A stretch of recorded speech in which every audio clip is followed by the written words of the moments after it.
Gimana cara kita menjaga stamina iman, menjaga semangat excitednya dekat dengan Allah Subhanahu wa Ta'ala, supaya hari-hari kita itu selalu bergairah, terutama bergairah untuk berbuat baik. Dan yang kedua, tough dalam ngejalanin ujian-ujian hidup, lebih kuat gitu. Bahkan kalau perlu, mudah-mudahan bisa survive dari setiap masalah.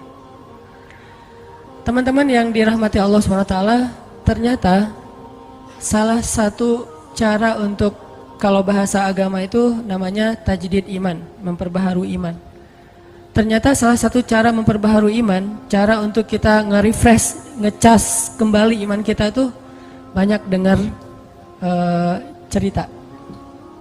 Banyak dengar cerita orang-orang yang sukses dalam urusan keimanan.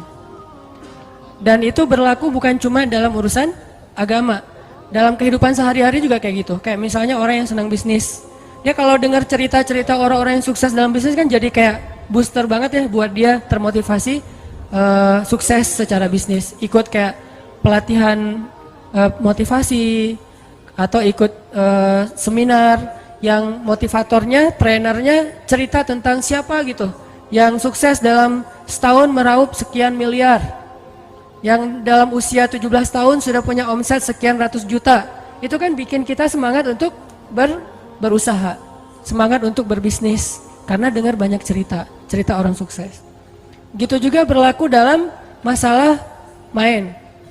Misalnya kita senang main apa gitu, main BMX atau skateboard atau apalah permainan-permainan anak-anak muda. Dengerin cerita-cerita orang yang berhasil ngelakuin satu trik atau apa, itu kan bikin kita jadi penasaran, pengen nyoba.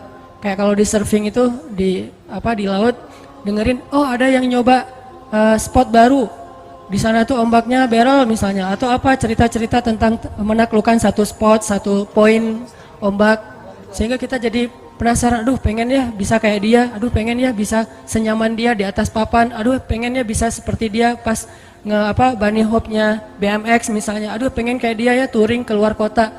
Selalu jadi kepengen karena dengar cerita. Termasuk kuliner juga itu. Di sana ada soto Betawi enak, di sana ada ini, ada itu segala macam, bikin kita semangat. Gitu juga dalam urusan agama. Dan itu juga yang terjadi dalam urusan cinta. Kita nonton film. Nonton film tuh tentang film Korea lah ya. Putus gitu ya, diputusin. Kan kita penasaran gimana sih rasanya diputusin, kan gitu ya. Bukan rasanya jadian, rasanya diputusin. Kok gua nggak pernah diputusin, orang jadian juga nggak pernah gitu. Itu ada cerita diputusin, galau gitu, terus naik ke atas jembatan pengen loncat. Pas loncat ternyata luka-luka doang, lecet-lecet, nggak meninggal gitu kan. Jadi kayak kepancing supaya ngerasain apa yang kita sering nonton, dengar, curhat sama teman-teman. Makin sering kita nonton film-film yang ada drama cintanya, itu makin mancing kita untuk ngerasain, untuk pengen nyoba drama yang sama dalam kehidupan kita sendiri. Apalagi film-film yang romance gitu, tentang romantis dan segala macam, itu pasti pengen bikin kita, aduh seru ya, ada yang perhatiin, seru ya kalau bisa kayak gitu, jalan-jalan kemana segala macam. Nah ini artinya cerita, qasas dalam bahasa Al-Quran itu ada pengaruhnya, ibroh, memberi asar, memberi pengaruh dalam diri kita. Sehingga sepertiga dari isi Al-Quran itu bahkan lebih adalah kisah. Sampai kalau kita baca story behind the surat Yusuf, kan surat Yusuf itu isinya cerita Nabi Yusuf. Itu story di balik turunnya surat Yusuf, itu para sahabat lagi bosan baca ayat-ayat yang sifatnya perintah larangan. Emang sahabat bosan baca Quran? Ya, dan itu manusiawi. Kita kadang-kadang baca Al-Quran bosan. Kenapa? Karena nggak ngerti. Ada juga tuh yang baru hijrah, tatonya banyak banget, tapi giliran sholat yang paling duluan nangis. Soalnya imamnya kelamaan. Subhanallah nih, tatonya banyak, sholat tahajud nangis duluan. Saya juga yang jadi imam merasa kayak cemburu gitu, iri. Kok dia duluan nangis ya, saya nggak bisa nangis. Pas sudah selesai, kenapa duluan nangis? Ustadz bacanya panjang banget. Oh iya, masalahnya di situ. Nah, di Al-Quran tuh ada ayat yang sifatnya perintah, ya ayyuhalladzina amanu kutiba alaikumusiyam aqimis sholat dan seterusnya. Ada larangan, la ta'kulur riba dan seterusnya. Para sahabat kayak ngerasa monoton gitu, nggak ada variasinya. Akhirnya para sahabat datang ke Nabi, ya Rasul, ada ayat yang model-model lain nggak gitu? Ayat model gimana? Ya jangan gini-gini aja, pengen yang sesuatu yang baru gitu ya Rasul.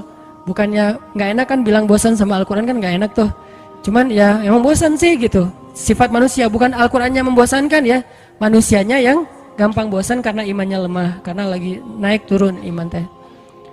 Akhirnya turunlah surat Yusuf yang Allah menyampaikan kisah terbaik di dalam Al-Quran supaya para sahabat lebih bahagia lagi, lebih semangat lagi membaca Al-Quran. Dan mendengar kisah itu universal banget tuh nilainya. Kita nggak akan terjebak dengan perdebatan fikih, kita nggak akan terjebak dengan mazhab-mazhab, walaupun itu juga kebaikan, cuman kadang-kadang ada orang yang menyikapinya nggak bijak.